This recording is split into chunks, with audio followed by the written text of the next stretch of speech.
Hi, Rigsters here.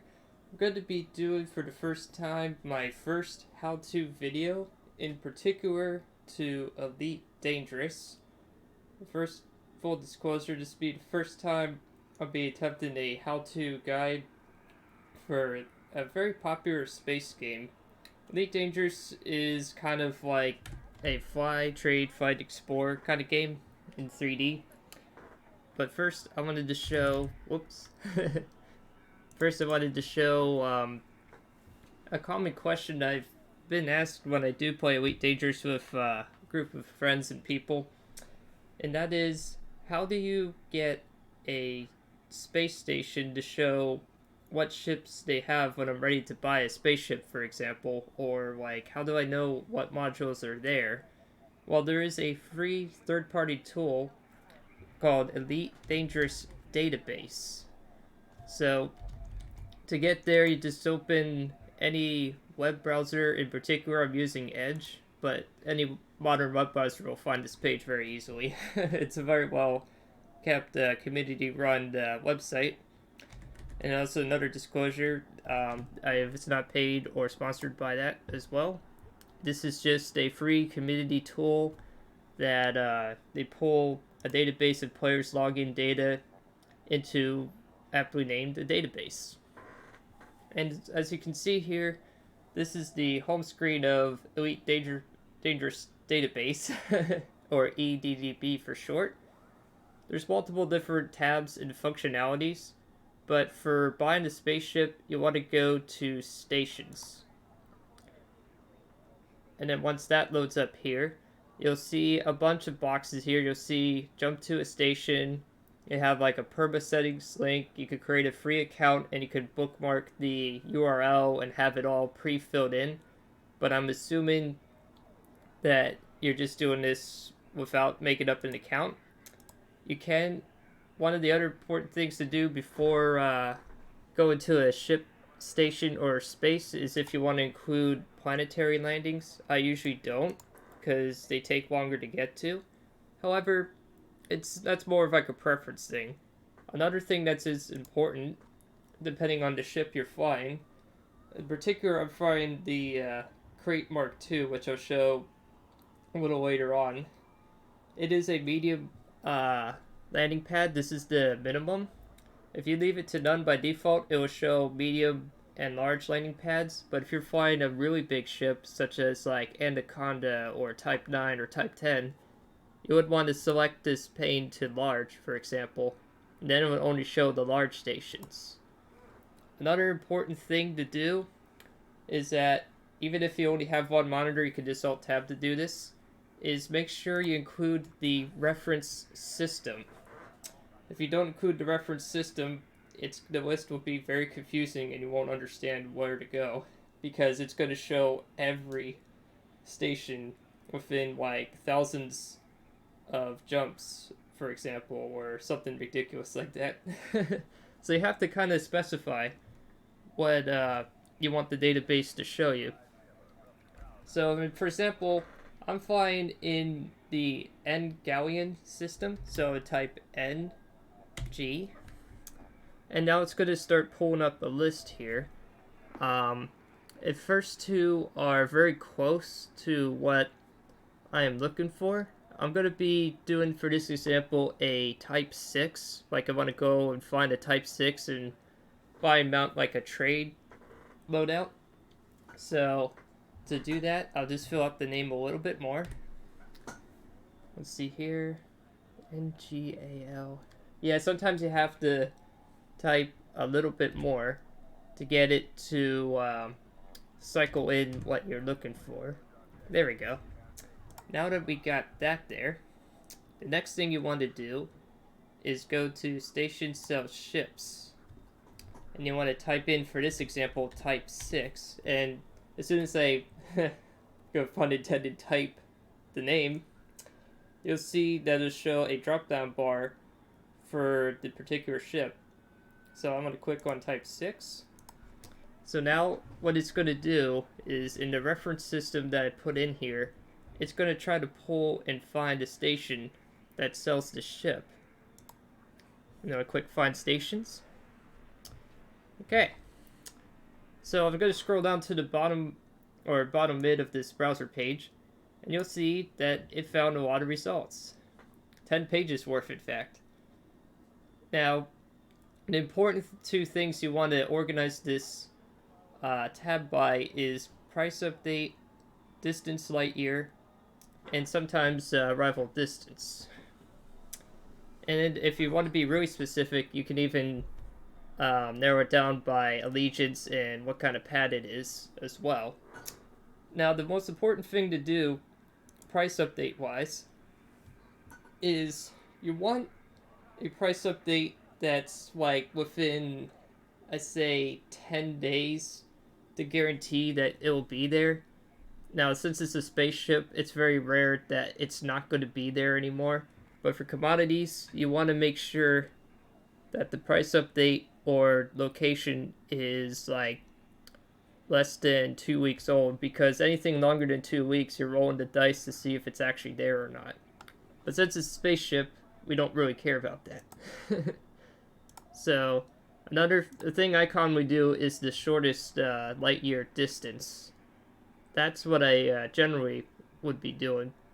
So the nearest Type 6 station is in HIP 11241, and then I'll show in a separate video that I'm going to learn how to splice together is I'll be typing that in and head there. Another thing I want to do with the Type 6 is put in like a cargo rack. So let's put in like one I'm pretty sure it carries. I think it's like a 3E. So I hit find station. There we go. So now it's changed the list a little bit when I type in modules. You can be very detailed with what modules you want. Like you could put in like thrusters. Like say for example you want like 3A thrusters and a 3E cargo rack. You can hit find stations. And the list will update accordingly and show you what stations are out there that sell those two modules and the Type 6. And in a separate video in the future, I'll show you a ship build thing, and then you can put it all into the database and then go from there. But for this simple tutorial, that is the basics of how to use the stations tool from the Dangerous database. Typing in the ship name, the modules, and the reference system of where you're at, then sorting the tabs and information so you can base off of that and fly to there. Hi, Rigsters here, now on part 2 of using Elitedangerous database, typing in the ship name and then the station sales module and putting in the information in so you can go fly and buy your ship. You don't have to waste a ton of time trying to find a station and then finding out it's not there, and then you have to keep flying around and around. So in the first part, it showed that HIP 11241 is the place to go. So on the hub here, I'm going to type in the search bar, which is right over here, into search. You have to be spacing and typing specific for this to work in game. HIP 11241. Okay, so it shows it there. So let's plot the route. Now, if you haven't discovered the station before or the area, you have to kind of fly in there. Once you fly into that region, you can then go to the specific station, which is Espedin City. So I need to go to there. So I'll meet you there. Now we're back here. So now I have arrived into station. Or, not station, the system. I'm so used to saying station in this game for some reason. So you want to go to the navigation bar. And... oh. Whoops. Actually, turns out there was one extra jump that I didn't account for. But that's okay. I just realized, I thought I arrived on station, but apparently not. That's okay, I guess you just could see like a cool quick cutscene. now we arrived on station.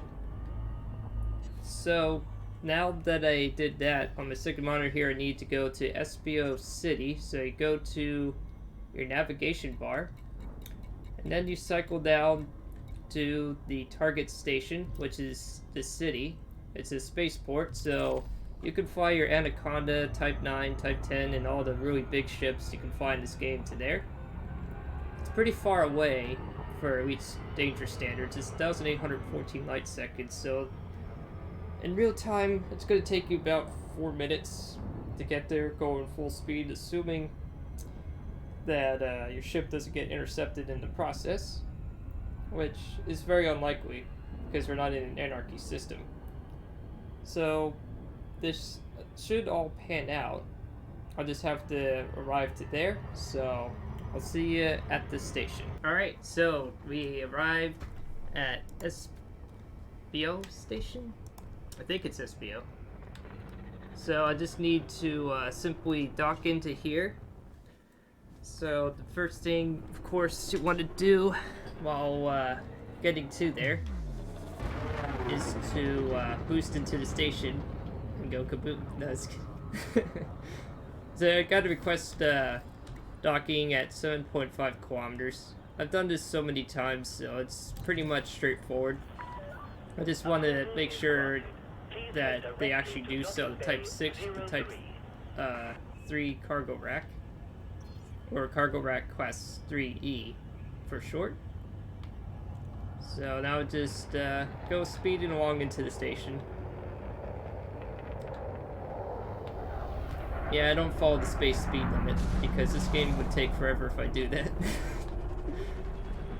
And then I just find my landing pad and just land down as usual.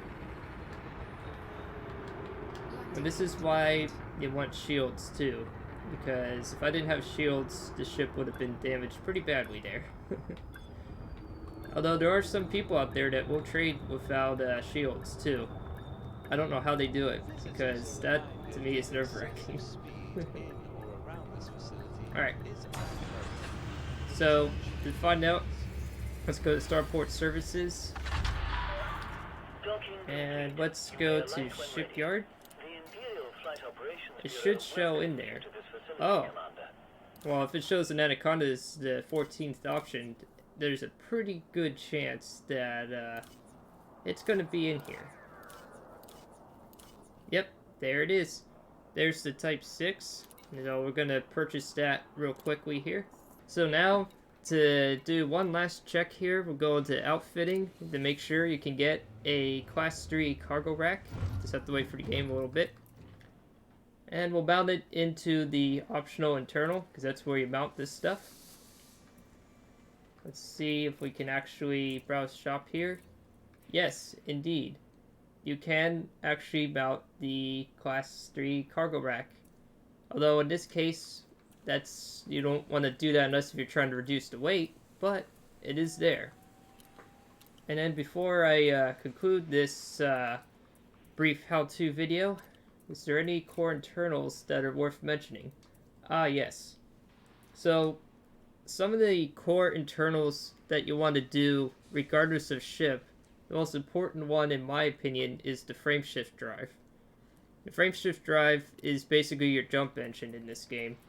You want to generally put the highest grade, or highest class and highest grade you can afford, because this game gets very dull very quickly, having to jump multiple jumps when you can cover more ground very quickly.